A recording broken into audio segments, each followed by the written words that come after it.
Math के दुनिया का एक सबसे बड़ा कंफ्यूजन है कि 0/x क्या होता है और x/0 क्या होता है। इस कंफ्यूजन को आज हम दूर करते हैं। हर बच्चों के लिए ये वीडियो है, आप इसको देखें और इसके कॉन्सेप्ट को अच्छे से समझें। 0/x क्या होता है और x/0 क्या होता है। तो बहुत सारे बच्चे बताते हैं कि 0/x सर 0 होता है, लेकिन क्यों होता है। फिर दूसरा है x/0 क्या होता है, तो बहुत सारा बच्चा बोलेगा सर इनफाइनाइट होता है, कोनो कहेगा अनडिफाइंड होता है, लेकिन फिर वही क्वेश्चन क्यों होता है। चलो इस क्यों का जवाब आपको एक एग्जांपल से समझाते हैं।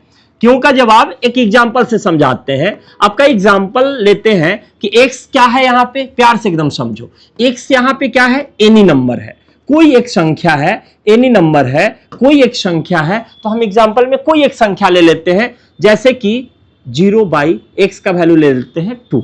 अब इसी को बचपन वाला भाग नियम में कैसे लिख सकते हैं, 0 आ जाएगा डिवाइडेंड की जगह यानी भाज्य की जगह, और 2 आ जाएगा भाजक की जगह यानी डिवाइजर की जगह। अब भाग का नियम क्या करता है, इसको प्यार से समझो। भाग का नियम करता है कि जो डिवाइजर है उसका टेबल इतने बार पढ़ो कि जो डिवाइडेंट है 0 है, इससे या तो छोटा आ जाए या तो बराबर आ जाए। तो 2 का टेबल बंदा पढ़ता है तो कहता है सर 2 1 जा 2, और 2 1 जा 2 में क्या आ गया 2। कहता है सर यही तो हम फेल कर गए कि 2 का टेबल में सबसे पहला 2 आता है, तो सर बड़ा आ गया। आपने बोल रहा है कि बराबर आना चाहिए, छोटा आना चाहिए, कैसे आएगा। तो भैया 2 का टेबल ना 0 से भी स्टार्ट होता है, और मास्टर जी कहोगे काहे नहीं बताए, तो इसका भी जवाब है क्योंकि 0 को एनी नंबर से मल्टीप्लाई करते हो तो ऑलवेज 0 आता है। तो टीचर ने समझा या मैथ का जो टेबल बनाया है उसने सोचा कि बार बार 0 हर टेबल में आएगा, उससे अच्छा एक कॉन्सेप्ट ही याद कर लो ना कि 0 multiply with any number is equal to 0। और एक कॉन्सेप्ट आई होप हर बच्चा जानता है। तो 2 का मल्टीप्लाई जब 0 से करोगे तो 2 का टेबल कितने टाइम्स पढ़ रहे हो, 0 टाइम्स, तो ये क्वोशिएंट हो गया।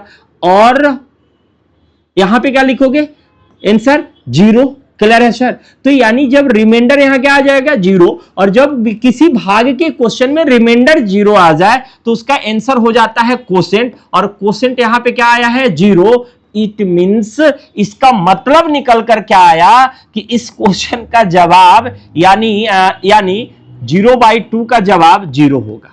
क्लियर है। और एक बहुत सारे बच्चे सही जवाब देते हैं, लेकिन इसका एक प्रूफ रहा। इसी तरह 0/x को भी क्या लिख सकते हो सर, इसको भी लिख सकते हैं 0, यानी ऊपर न्यूमरेटर आपका 0 हो जाए, डिनोमिनेटर एनी नंबर हो जाए, तो इसका आंसर ऑलवेज 0 होता है। आई होप ये कॉन्सेप्ट आपका क्लियर हो गया होगा। लेकिन बात आती है सर x/0 क्या होता है। चलो इसका भी ऑपरेशन अभी कर देते हैं। तो इसका ऑपरेशन करने से पहले एक चीज ध्यान से देखो, भाग के नियम में यदि x/0 को लिखा जाए तो इसको यहां भी एग्जांपल के तौर पे ले लेते हैं 2/2 एग्जांपल के तौर पे ले लेते हैं 2/0, और इसके भाग के फॉर्मेट में लिखो तो इसको लिख सकते हैं 2 डिवाइडेंड के जगह 0 डिवाइजर के जगह। अब कहोगे सर 0 का भी टेबल नहीं होता बंधु, हर संख्या का टेबल होता है, x का भी टेबल होता है। तो 0 1 जा 0 मल्टीपल के फॉर्म में लिखते जाओ, 0 2 जा 0 3 जा 0 4 जा 0 5 जा,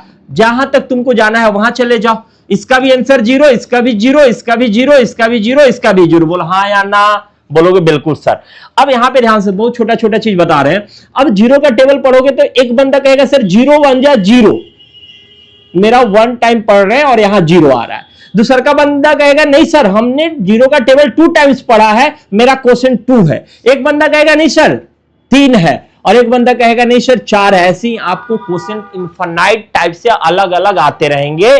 और तुम ही बताओ कि किसी भाग के क्वेश्चन में, एक ही क्वेश्चन में यदि उसका रिमाइंडर 2 आ रहा है तो क्या क्वोशिएंट अलग अलग आना चाहिए। तो कहोगे नहीं सर ऐसा तो हमने नहीं देखा है। यानी ये जो क्वोशिएंट अलग अलग आ रहा है, समस्या इसी बात में है कि एक ही भाग के क्वेश्चन में क्वोशिएंट अलग अलग नहीं आने चाहिए। ये क्या आने चाहिए, सेम आने चाहिए। क्या आने चाहिए, सेम आने चाहिए। तो सेम नहीं आया तो यहां से बात क्या निकल कर आया कि सर ये भाग जो दे रहे हैं ना, ये भाग मैथ के रूल को ब्रेक कर रहा है, और ब्रेक कर रहा है तो मैथ वाला क्या करा, इसको अपने डिक्शनरी से ही बाहर कर दिया। इसका मतलब है कि x/0 का आंसर इनफाइनाइट नहीं, क्या होगा?